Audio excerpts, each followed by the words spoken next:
अरे गंगू बेटा, अब गंगुआ कैसन बा? ठीक बा बाबूजी। मरहम पट्टी का के ओके गंगा जी में छोड़ देनी है। ठीक बा। आजकल शिकारी लोगन के अत्याचार बहुत बढ़ गईल बा।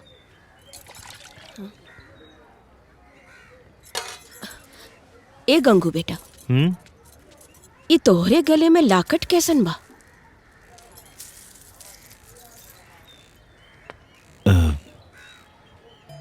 हमरा गला में लॉकेट कहाँ से फंस गई?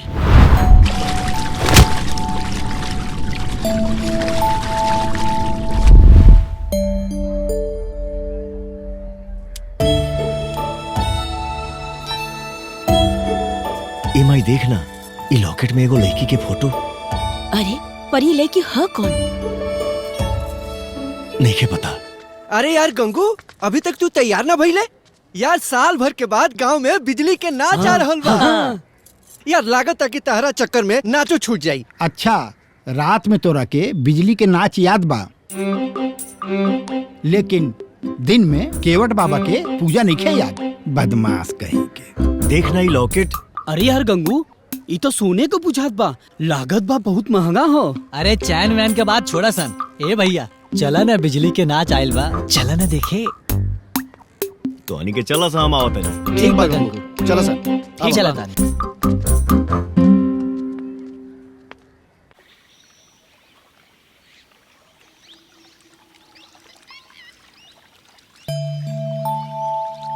पता ना कौन संजोग बजे ई लॉकेट हमरा गला में आके फंस गई। ई का नहीं हारता हो? कहाँ खोयल बड़ा गंगू? ही जेकर अमानत भाव के लौटावे के पड़ी। देखा गंगू, लॉकेट में लड़की के फोटो के साथ साथ बाबा विश्वनाथ के भी फोटो बा। एकर तो मतलब पक्का बा कि लड़की बनारस के भी है। बिल्कुल सही। देखा भाई, हमरा हिसाब से अगर लड़की के खोजे के बा, हाँ तो बनारस पक्का चले के पड़ी। हाँ, माने हमनी के बनारस चला जी तो वहाँ लड़की हमनी के स्वागत में खड़ा रही ना। कही कि आवत तो लोग के स्वागत बा, हमारा लॉकेट लौटावा लोग का खाना खा के जइहा लोग। तहनी के सब टोपे बड़ा सका।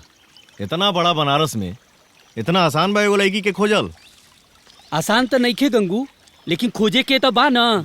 सुना सन, 2 दिन के बाद देव दिवाली बा। हाँ। अब बनारस में ऐसा कोनो लड़की ना हुई जौन देव दिवाली के दिन गंगा घाट ना जात हुई। तो हमरा तो बुझाता कि